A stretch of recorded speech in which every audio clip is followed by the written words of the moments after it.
Il y a quelques mois était sorti au cinéma Godzilla Minus One.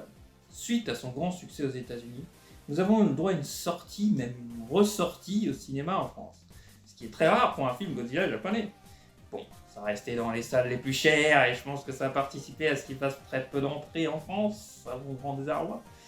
Parce qu'au niveau de la critique, qu'elle soit professionnelle ou publique, le film a fait l'unanimité à un point hallucinant. Il a même reçu un Oscar, ce qui est la première fois pour un film Godzilla. Tout ça a fait plaisir à mon petit cœur de fan du lézard atomique de longue date. Mais je vous résume tout ça pour vous parler d'un effet, enfin deux, auquel je ne m'attendais pas et que je trouve dommage en soi.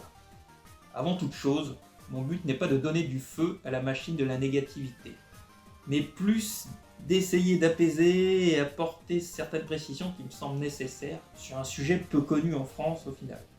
Mais venons-en au premier point. Sur toutes les critiques du YouTube français que j'ai pu regarder sur le film, j'ai dû en regarder 5 ou 6, et finalement sur pas mal du côté anglophone aussi, toutes abordaient le point que le film n'aurait coûté que 15 millions de dollars.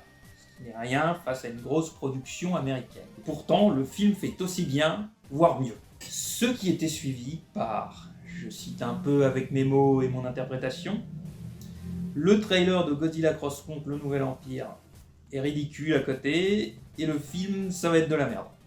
Tout le Monsterverse, c'est nul, et il faut arrêter ça. Il n'y a que les Japonais qui savent faire du Godzilla, laissez-les faire. Alors, bon, en soi, je vois où ils veulent en venir. Pour le gag, je vais dire oui, mais non. Mais c'est faire un énorme raccourci de la taille de Godzilla, et ne pas vraiment connaître beaucoup des films japonais Godzilla que de dire ça. Laissez-moi m'expliquer. Il va falloir aborder pas mal de choses, mais laissez-moi m'expliquer. Alors, pourquoi Godzilla Minus One a eu une si bonne critique? Surtout à mon avis parce que les personnages et l'histoire sont réussis. On pourrait presque enlever Godzilla, ça reste prenant. Et aussi, ça traite le sujet de manière dramatique et grave, et surtout, ça le traite bien. Ça met des allégories, ça transporte un message, tout est nickel sur ce point-là dans le film. Godzilla vs Kong, et sûrement Godzilla Cross Kong, vu le trailer, c'est quoi? Un film popcorn, à grand spectacle, de baston de gros monstres. Avec, oui, je trouve aussi des personnages pas intéressants et pas mémorables. Mais avec, par contre, des scènes de gros monstres qui se bastonnent, qui sont cool, et même dantesques. Maintenant, est-ce que tous les films popcorn décomplexés sont des films de merde, qui ne vaut pas le coup? Et est-ce que tous les films doivent être des drames traités super sérieusement? Alors, je pense que non. Mais c'est un poil le discours tenu, là. Pour moi, il en faut pour tous les goûts. Les deux ont le droit d'exister. C'est même ce qui fait l'art aussi, c'est la variété. Avec juste un trailer, il est beaucoup trop tôt pour dire que Godzilla Cross Kong ne sera pas un film divertissant et qui sait peut-être même juste bien. Ensuite, revenons sur seuls les Japonais savent faire du Godzilla. Alors, Godzilla a des films super sérieux et dramatiques. Le tout premier, Shin Godzilla de 2016. Mais Godzilla fait par les Japonais, c'est aussi ça.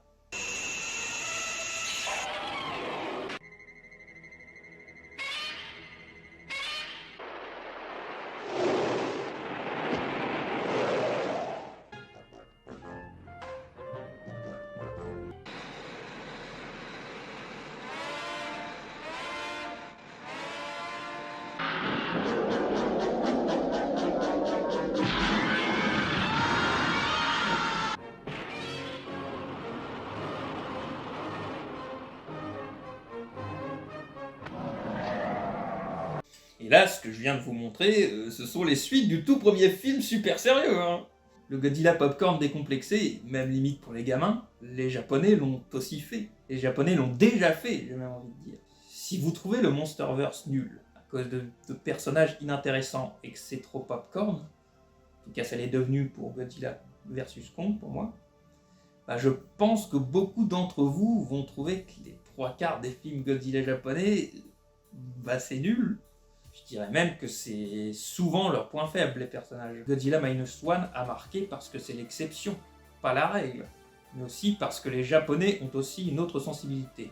Ils mettent plus en scène des groupes de personnages, travaillant leur peut-être moins l'individuel et pouvant donner l'impression à nous, Européens, que les personnages ne sont pas assez travaillés. C'est même le cas dans Shin Godzilla. C'est un groupe de personnages qu'on suit, plus que des personnages particuliers. Maintenant, est-ce que ces films de mecs en costume qui se tapent dessus à côté de maquettes sont vraiment nuls? Bah j'ai envie de dire non, c'est une affaire de goût. Tout dépend de ce qu'on attend d'un film en fait. Mais je les regarde pas et les juge pas comme je regarderais un Old Boy ou un Oppenheimer ou quelque chose comme ça. Et c'est comme ça qu'ils sont vendus avec leurs trailers. C'est pas tourné comme un trailer justement d'Oppenheimer où là tu sais que c'est en mode sérieux avec les punchlines qui vont te faire avoir une réflexion profonde sur l'humanité et que tu vas sortir grand lit, tout ça. Bon bref, je délire. Et regarde pour ce qu'ils sont. Des films popcorn de gros monstres qui se tapent dessus. Avec souvent des humains inintéressants au second plan. Mais quelque part, ça me va, parce que je suis venu voir Godzilla et les monstres en premier lieu. Faut pas non plus voir ce que je suis en train de dire comme un aveu de défaite. Quand un film comme Godzilla Minus One sort, je suis le premier à applaudir quand on a un film de monstres avec de bons persos. Je suis content, mais je ne vais pas condamner les autres films dont j'ai parlé comme étant nuls. Aucun film n'est parfait. Aucun film n'est parfait. Bon, peut-être Jurassic Park. Un peu d'humour. Bref, chacun ont leurs avantages et inconvénients. Voilà, quand moi j'entends laisser les Japonais faire, désolé, mais c'est un beaucoup trop gros raccourci. Et vous ne savez pas vraiment de quoi vous parlez. Ça fait 3 fois que les Japonais usent la licence jusqu'à la moelle, jusqu'à que les films ne fassent plus assez d'entrées.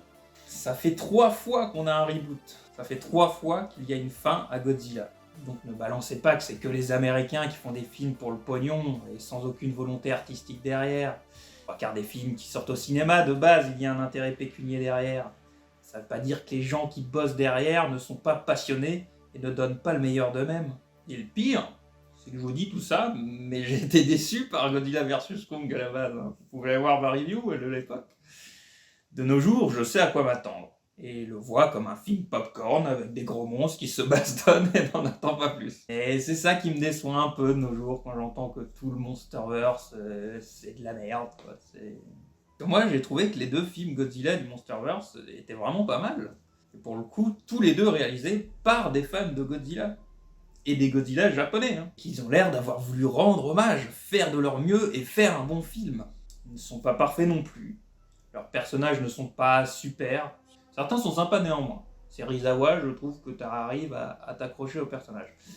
Et le premier, bah oui, il fait l'erreur de tuer son meilleur personnage au bout, même pas au milieu du film.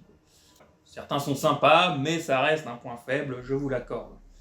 Mais voilà, après les effets spéciaux sont réussis, et il y a des scènes dantesques, des musiques mémorables, et c'est traité assez sérieusement, je trouve. Le premier était vraiment assez... Le premier était assez vraiment traité dramatiquement.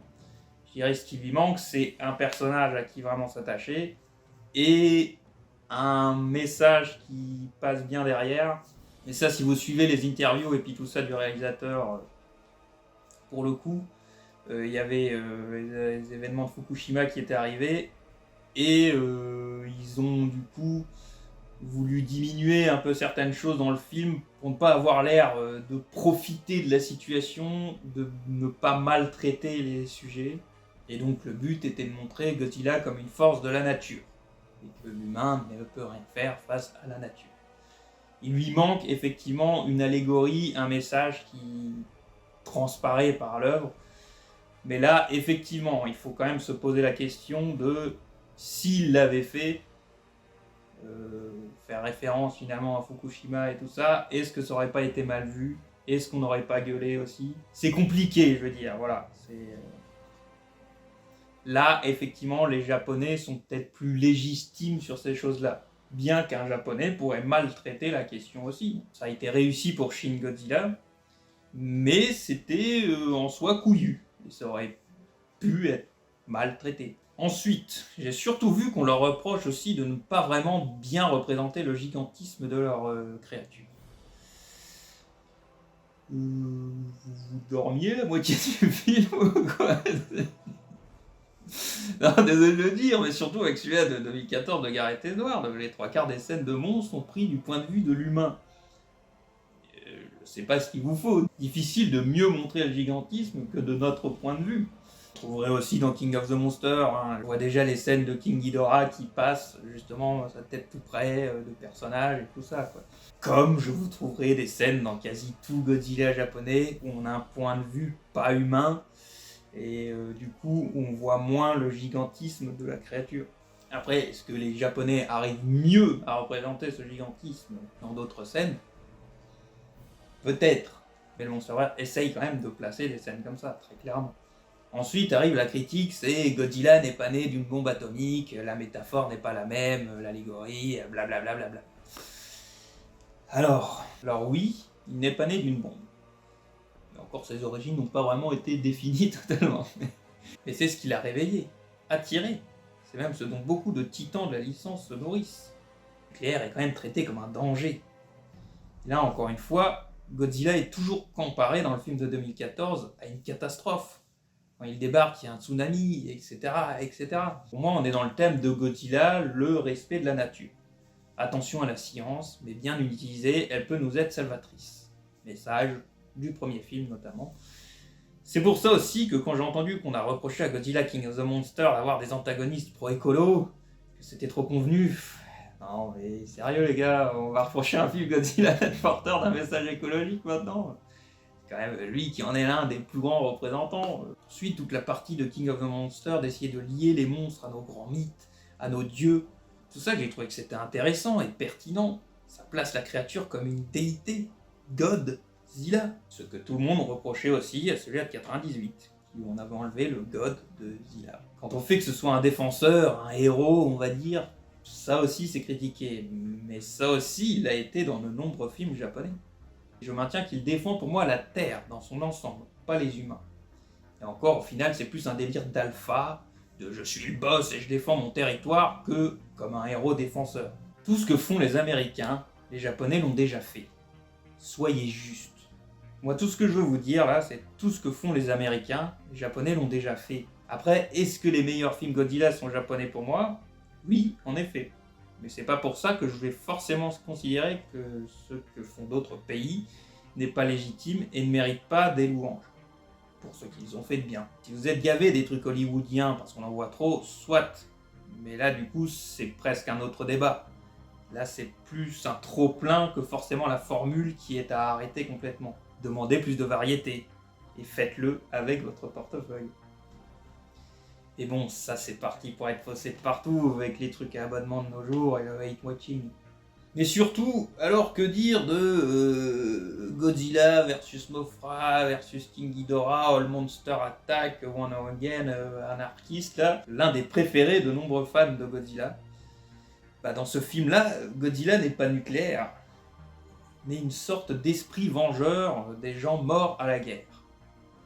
Du coup, c'est pas du Godzilla parce qu'il n'y a pas de nucléaire. Pourtant, c'est un film fait par les Japonais. Laissez-les faire. Vous voyez? Et je préciserai aussi que c'est grâce au Godzilla de 2014 qu'on a eu Shin Godzilla. Et bon, par extension, on va dire Godzilla Minus One. Là, ça allait un peu loin, oui. Sans lui, les Japonais considéraient avoir trop usé la licence et n'avaient pas de plan pour relancer. D'où le fait de vendre des droits à Legendary. Aussi, la Toho, société de films à qui appartient Godzilla, doivent en premier valider tous les choix faits par Legendary. Actuellement, ils sont contents de ce que font les Américains. Du moins, ils les valident. Encore une fois, ils ont fait des choix similaires à une certaine époque. Je vois aussi arriver les critiques de les films Godzilla américains, c'est que de la 3D, c'est pas du vrai Godzilla. Bon, bah, ça c'est des fans de l'ancienne heure, et Shin Godzilla et Godzilla Minus One utilisent principalement de la 3D et sont certains des films Godzilla les plus acclamés. Donc cet argument ne se tient plus. Ou alors vous avez détesté les deux derniers films Godzilla japonais. Et retournons juste sur ce point un moment. Est-ce que Godzilla doit forcément être traité dramatiquement? Ne peut-il pas être traité plus légèrement et de manière fun? Au-delà que ça a déjà été fait depuis des dizaines d'années, finalement de le cantonner au drame ferait sûrement que les films se ressembleraient un peu tous. De pouvoir changer de ton permet plus de variété. Et dans une licence à plus de 30 films, c'est quand même pas mal. Vous savez pour quelle autre licence c'est aussi le cas? Batman. Oui, Quasi tout le monde apprécie plus de nos jours les films sombres de Batman, mais cela n'empêche pas qu'il ait eu son lot de films et séries juste fun et rigolos. Et à l'époque, cette série marchait de fou, hein. Bien sûr, nous, on rigole de nos jours en la voyant, mais à l'époque, c'était regardé de ouf à la télé. Au final, on aime bien cracher sur Batman et Robin, mais le but de ce film a toujours été de rendre hommage à la série et le ton de l'époque. C'est le but. C'est différent. C'est peut-être pas ce que vous attendiez, mais ça n'en fait pas quelque chose de nul et qui ne devrait pas exister. Si on comparait même les films de Tim Burton, qui ont pourtant grandement participé à traiter Batman de manière plus sombre, comparé à ceux de Nolan, ils peuvent même être vus comme quelque chose de plus fun et moins sérieux, plus comics. Alors qu'à l'époque, t'avais pas plus dark que ça, hein. Le personnage peut être traité de façon différente, que ce soit en film, en comics et en dessin animé. On a même eu Lego Batman, et c'était super. La série Harley Quinn, la sorte de South Park dans l'univers de Batman, c'est super aussi. Il y a aussi les James Bond, grand concurrent de licence la plus longue avec Godzilla, hein. Avec toutes les incarnations du personnage, on a des films légers et des films plus sérieux. Rien qu'avec Pierce Brosnan, GoldenEye. GoldenEye était plutôt sérieux dans l'ensemble. Voilà, scène du temple qui, moi, me fait quand même un peu rigoler. Mais ces suites sont bien plus allées dans le grand spectacle, un peu surréaliste et plus léger. Godzilla peut donc l'être aussi. Le réalisateur de Godzilla Cross Kong a même déjà dit qu'il aimait bien l'ère Showa de Godzilla, et donc la série de films au ton le plus léger, souvent à destination des enfants et au fun décomplexé. Il y a même sur YouTube une discussion avec lui et le réalisateur de Godzilla Minus One. その昭和のゴジラのすごいおっしゃってるようなサイケデリックな楽しいゴジラっていうのはそれはそれですごくゴジラの大切な要素なんで、それをアダムさんがやってくれてるからこそ僕らは反対方向に思いっきり触れるっていう意味で、そのゴジラっていう IP の幅広さをずっと現代でも維持できてると思うんですよ。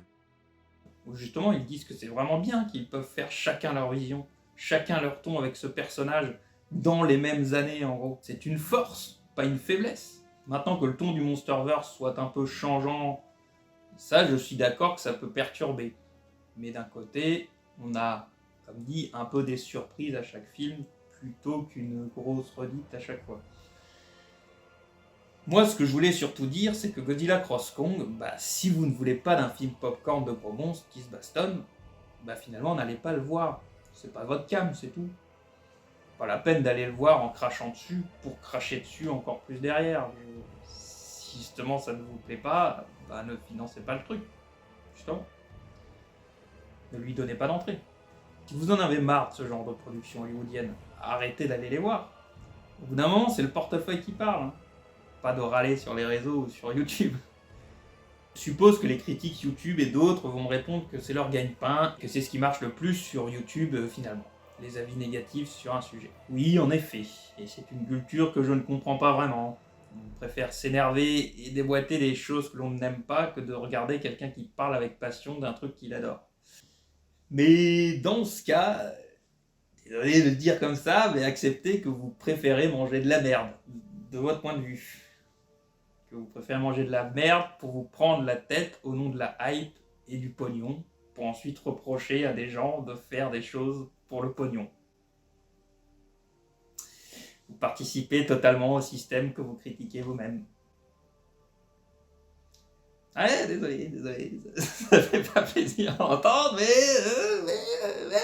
voilà. Encore une fois, c'est le portefeuille qui parle. Et le portefeuille est lié à la hype. Si un film bide, que personne ne va le voir et n'en parle, il n'y aura sûrement pas de suite.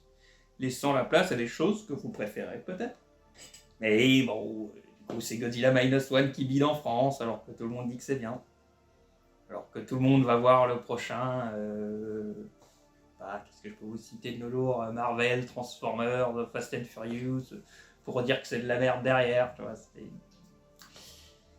Et résultat, il y aura sûrement moins de Godzilla Minus One diffusés en France que de films hollywoodiens apparemment nuls et dont tout le monde en a marre. Finalement, on donne raison au fait qu'on fait que des petites sorties pour ces films-là, voire aucune.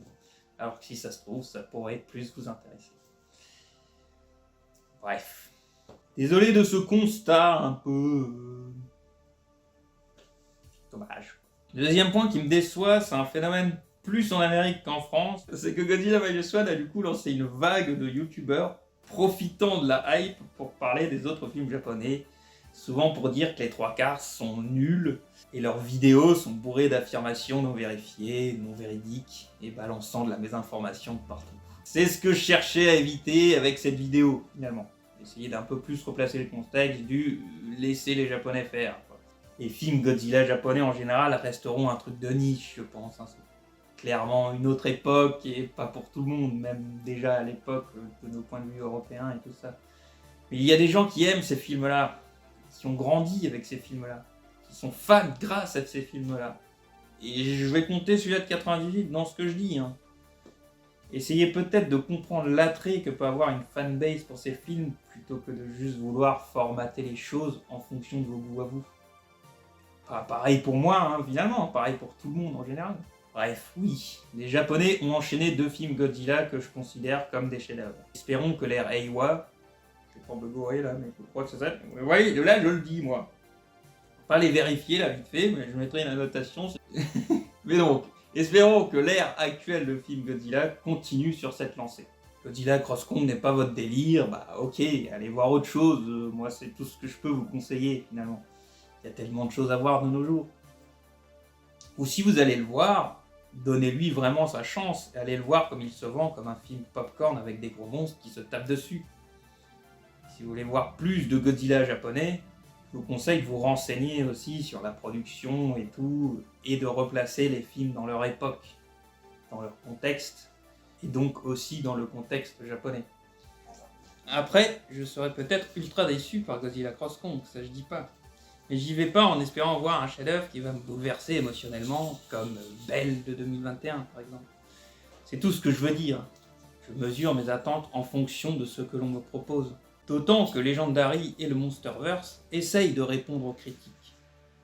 On voit pas assez Godzilla dans le premier, on vous en met bien plus dans la suite. Les monstres sont toujours dans l'ombre et derrière la fumée et tout, on vous les met en plein jour et avec des couleurs néon pour Godzilla vs Kong. Les personnages humains sont pas assez travaillés et intéressants, on vous fait une série vraiment centrée sur des personnages humains.